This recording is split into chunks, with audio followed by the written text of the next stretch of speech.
Ladies and gents, we are finally back. It's the Afro Brothers production work right here. You got your man Tez. You got Max Zello. Hello, and we're gonna start with amphibia once again.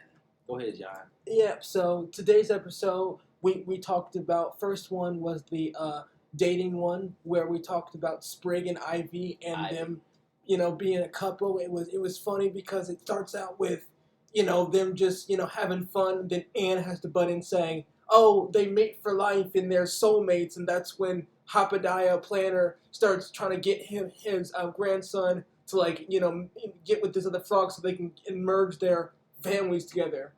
Yeah, man. That episode was kind of what it was doing. It was just kind of give us intel on, like, for instance, we all have that parent or a grandparent or aunt, whoever, that try to get you a girlfriend, and they want you to be with the girl or the boy more so than you do. So it's more of a forceful thing.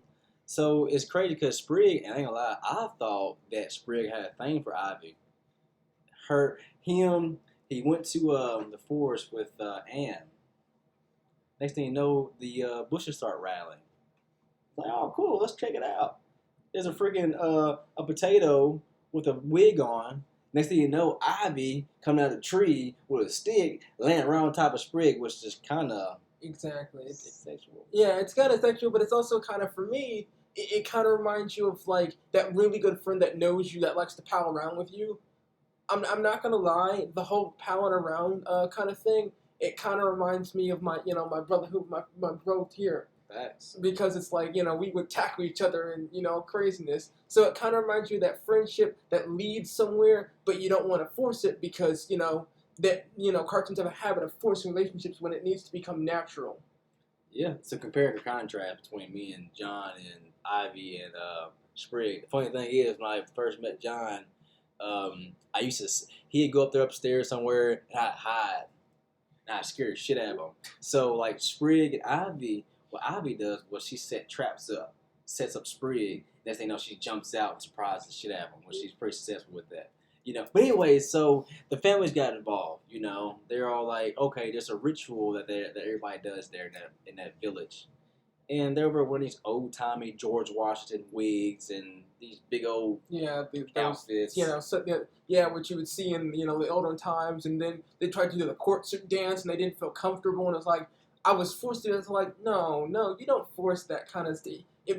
Friendship builds up to love, right? And it's funny because, ironically enough, it ended with them almost getting eaten by literal love doves. Yeah. And it's hilarious because the only voice of reason was Polly was like, you're all idiots. Let them be what they need to be. And it was funny because later on, then lo and behold, Sprig was like to Anne, I'm in love. He fell for her on his own.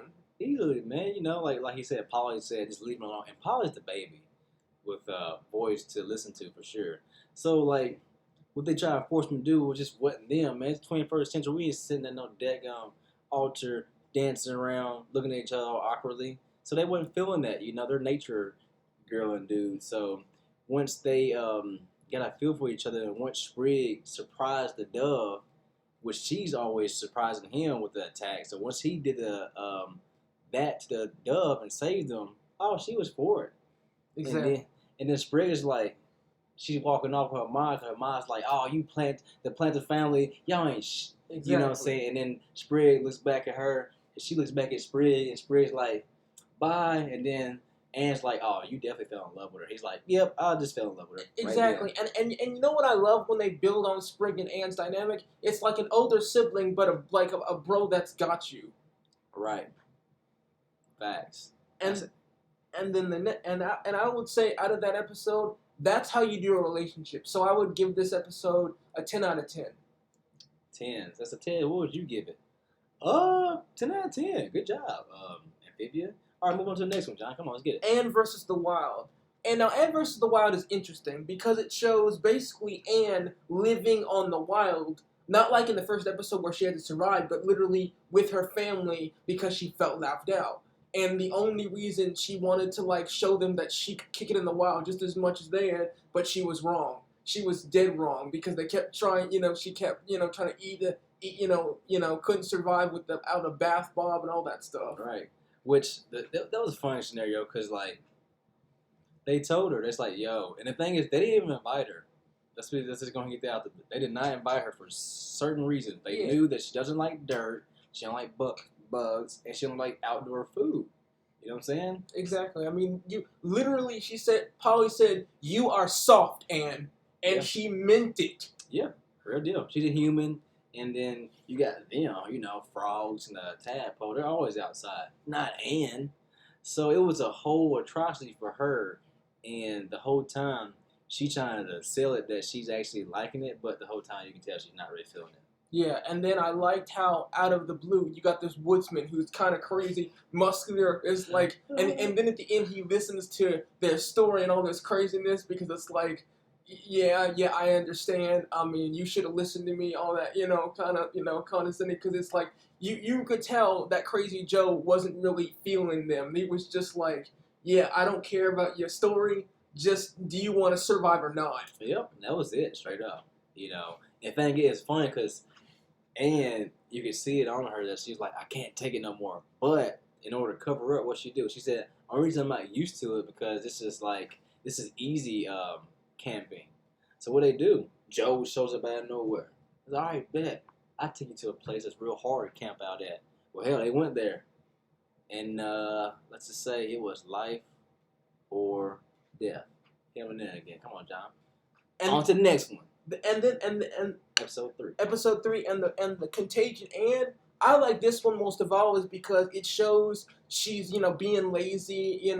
She doesn't want to do the hard work that it takes to run the flanner. And then she's basically like she learns a lesson, and that lesson is you need to take care of your family and you need to respect what they do because it could always come back to haunt them. Like for example, like my friend had once said to me. You never know when you can lose your family. And she loses her family. And then she's like, I'm sorry I was lazy. I'm sorry I didn't, know better. But then later on, it turns out the mushroom that was in the soup that she gave the planters was actually used to clean stuff. You might as well go ahead and pause that because I got a lot to say on this one. Okay. Okay, sorry guys. I about got my evil laugh going. Yeah, man, this is a good episode. It's more of a life lesson episode. So it's a rainy, it's storming, tornadoes. It's just a crazy day for them. So with a day like that, they're farmers, so they got covered with crops and whatnot. So Hot Pot's like, "What are you doing, Ann?" She just now settled in her bed. He said, "What are you doing?" He said, "Get up! I just called you 3 times." Well, she only called her once. What she was telling me is like, we gotta go outside and save the crops, cover them. It's raining crazily. What'd she do? Face like she's sick. Okay, bet. They fall for it. I wouldn't have. They fall for it. So they go out there. So Anne's sitting here acting like she got a cover and whatnot. And then as soon as they go outside, she's running around doing this, that, and other. And then she looks outside and she sees the windmill, or the tornado, the tornado. And it has them all. And it took out Wally. It took out the crazy dude. It took out everybody, And they come back in. They're sicker than a dog, like legit sick, So she's like, dang. I'm not sick, but I faked it. So she's like, I'm going to fix y'all some soup. And she put a mushroom there. It was a red mushroom, which is always a red flag. A red mushroom in there. And that mushroom was used to clean stuff like, what's the snail's name again? Bessie. Bessie the snail. Yeah, that's used to clean his cage and stuff. That's what Hot Pop used to clean the cage. So she puts that in there for the soup to eat. Come on, man. So anyways, there's 2 ways to figure out what happened. Okay, so she put the mushroom in there, which is red. Next thing you know, they're sick, not getting no better after they eating the soup, and it turned red. So Hot Pop's like, oh, if we get fully red, we're going to die. And there's only one place that can save us. And it's like a fountain of youth type scenario. So anyways, so she's like, dang, I got to get y'all there. They're like, oh, you're sick too. You can't do it. We're all sick. She's like, I'm sick, but I can still save you. Anyways, fast forward. Boom, they make it there. They get into the fountain of youth, so to speak. They sit there and bathe in it. Nothing changes. And if you get fully red, you die. Well, guess what? When they got up there, they was fully red. And guess what didn't happen? They didn't die. So now she's like, holy shit, it's not working. They're about to die. And then she finally confesses that she's not sick. So it took almost a death experience for her to even admit that she was lying to him. And then Hot Pop's like, wait a minute. His old little butt. Wait a minute. He said, there's two other diagnoses. It's either we're sick or we ate some type of mushroom because they look in the book that tells them all about how to survive it. Exactly. And she's like, I put the mushroom in there, so she caused all of that. Exactly. And the thing about it is, if she had just read the directions and looked at the mushrooms before putting it in the soup, none of this would have happened. But the lesson is, to never be lazy and don't make up stuff and try to get out of work. Yeah, man, you don't want to do that. You can make it 10 times, especially when you can help and you decide to back out because you want to. It can be crucial, and they found out definitely. And also next week or next time you see us, I will have my amphibia shirt on because John got that for specific reasons, and I will definitely have mine on. And the final episode we're gonna review for you guys is called The Shrub. It's literally about how Anne learns about the planter's family tree because she views, her family tree as like, this big thing. And then Hop Pop's first resolve of, family tree is your family tree, your people's crazy. And then you learn more about family, their family tree, and you think the grandkids are like, our family is weak and horrible, and then they go down to this new basement, this part of the thing, and then they start like exploring, and then you see all kinds of different like planters and what they are. One's being a scientist that he actually built an abomination, a pumpkin abomination, which I love when Sprig literally says, "Come here, you sweet pumpkin monster," gives it love, and then it's like, "Forgive me," and then punches it, and then it's like, and it's just like, and then he says, love is the cruelest weapon of all. And it is, man. It really is. Because, it's funny because once they got down there, first of all, it wasn't purposely. Sprig ended up doing something crazy, hitting the dang picture of their down the line grandparents, which opened up a tunnel, a secret tunnel. The funny thing is, Hot Pot don't even know about it. Anyways, they go down there. It's already weird. You know what I'm saying? The sensation's off. The vibes are off. They get down there. They see it's crazy because it was like a warrior's den. It had swords. It had axes. It had daggers. You know what I'm saying? It had everything, which I would expect their whole family tree to be like warriors. I thought they were all just farmers or whatnot. Yeah.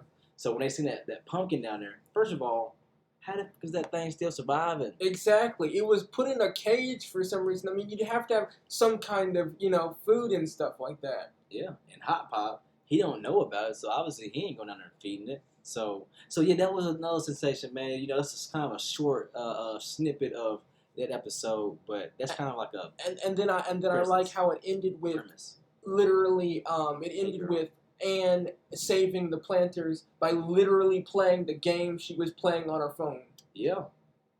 So just let you know that technology does have its good usages. Sometimes randomly. But anyways, we're going to wrap it up for you guys, man. You all are always great. We love the views. We just love you guys watching us. And we're going to keep on feeding you guys. Sometimes sporadically. But, hey, we're still going to feed you. Yeah, and hopefully, if we keep making these amphibia views and you love them because we love doing these recaps. They're awesome. Yeah, we're going to continue, man. And you will catch us next time. Tez is out of here. Max Solo. Love.